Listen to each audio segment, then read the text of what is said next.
Hello everyone, my name's Kurumakuzu, and today I decided to try to recreate the Hudson Hornet from Cars 1. The name of the car was Doc, I believe, as we just get completely rammed for no reason. Yeah, but the Hudson Hornet, I did a little bit of research. It was a pretty cool looking car outside of the movies too. For this car, I decided to put it into a A-class dirt or cross country, however you want to put it. And the reason I did that because in the movie we kind of saw that scene from when Doc was thought no one was watching and he went dirt racing or whatever around that little mountain. So I decided it'd make more sense instead of just turning this into an A-class race car and street and whatever or dragster. Make it like cross country type of car.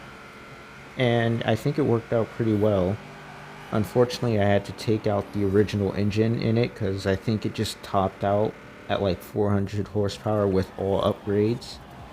And that really wasn't enough to make the most out of an A-class, so I decided instead of putting like something like a V10 or a V12, I went with a racing V8.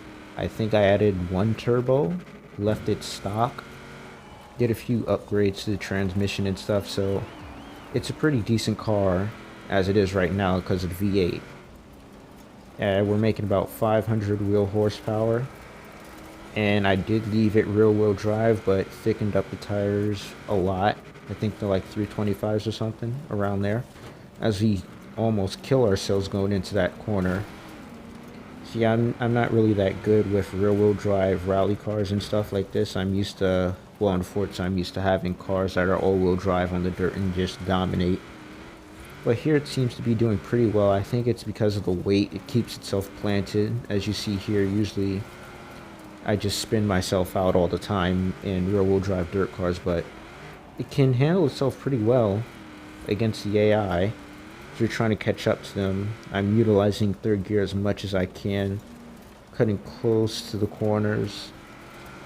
Now, I do recommend you just try this out for yourself if you do have the game, because it is pretty fun as we completely take that hairpin the wrong way.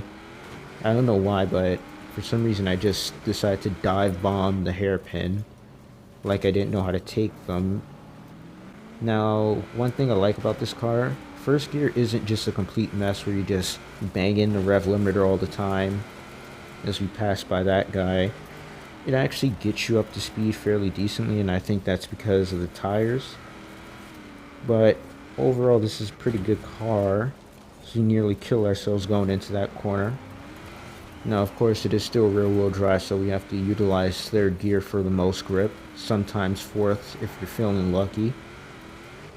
But as we almost kill ourselves again, it's one thing I don't like about this car. You feel like, well, when I was driving it, this is a voiceover, but when you drive it, you feel like you're going to kill yourself. It's just that unstable. And we finished 4th out of 12. I think that's pretty decent. Now on to the next race. And here we are at, well, I didn't have a chance to read that, but wherever we are, it's completely off-road, I believe. Now, this is a custom event for this car.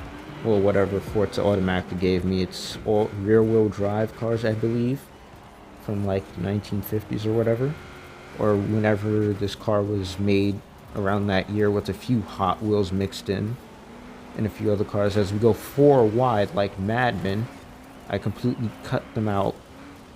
But that was just amazing. I'm surprised no one died in that. We went 4 wide on the dirt. Now, as you try to get around, this bone shaker is going surprisingly slow. Thought that was supposed to be an overpowered car, but I guess not. So we nail our braking points, try to cut it up the inside. Don't really get the move done due to traction. Try to get to the top of third gear as we can. And then back on the brakes. I do have to admit the brakes on this car are pretty good compared to that Cyberpunk car.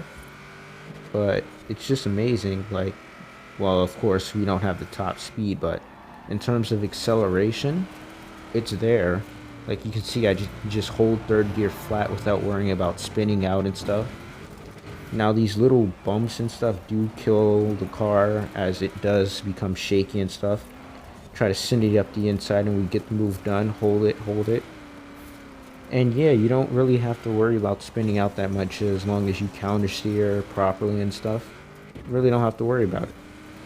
Now as we come down, we're in third, we're going to try to go for first, well second now, as they just completely decide to stumble themselves on the last, well, in the middle of the track.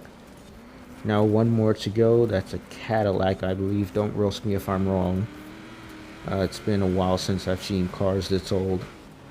Let's come down to the, I think this is the final corner. He blocks me off.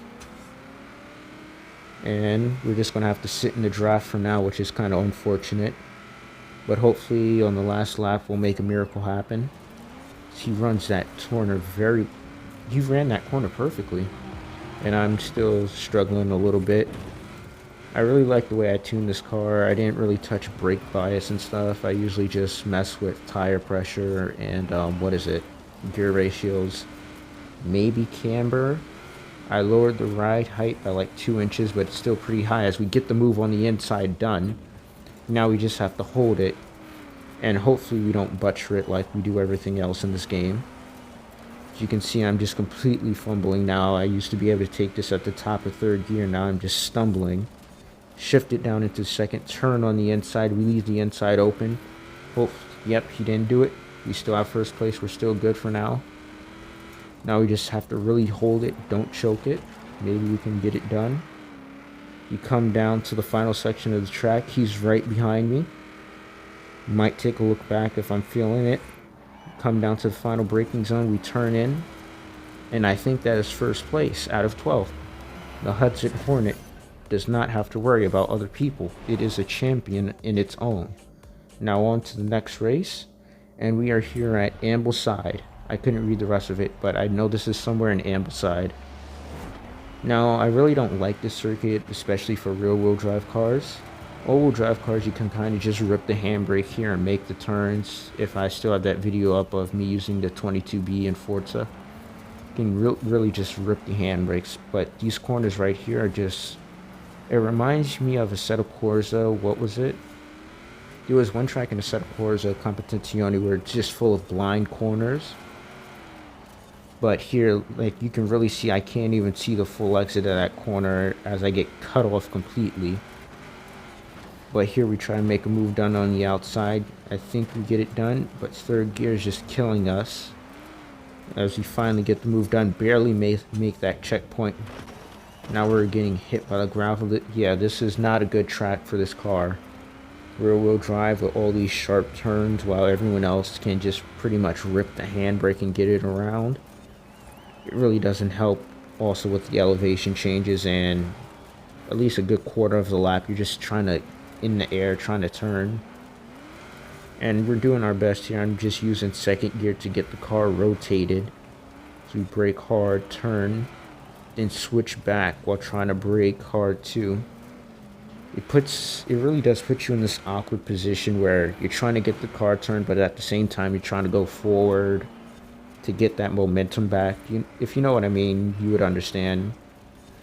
But yeah, it's really hard because you're left in these really awkward positions where, should I turn in or should I try to just gun it and hope the car turns by itself as we come down to the last lap.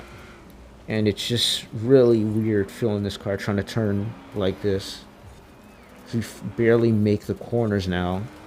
I could only imagine how easy this would have been if I just all-wheel drive swap it. Like, sure, we would have lost like lots of top speed, but I think it might have been worth it to just all-wheel drive swap it for a track like here, because we just have to completely let off the gas and try to turn the car to get it rotated, or just bang out one of the gears to get it around the corners. But we're getting our moves done. But this tree, it really scares me because I've been in those trees a lot. I've even cut the track by going through there once, and it does work, but fortunately we only get 7th out of 12. Thank you guys for watching. Please subscribe, like, share the video. Thanks for watching. Shawty said she liked the way I default dance. Saw my scar and said she wanted it in my pants. Bought a ton of V-Bucks with my advance. Shawty said she liked the way I default dance. Wait, Shawty said she liked the way I default dance. Saw my scar and said she wanted it in my pants. Bought a ton of V-Bucks with my advance. Shawty said she liked the way I default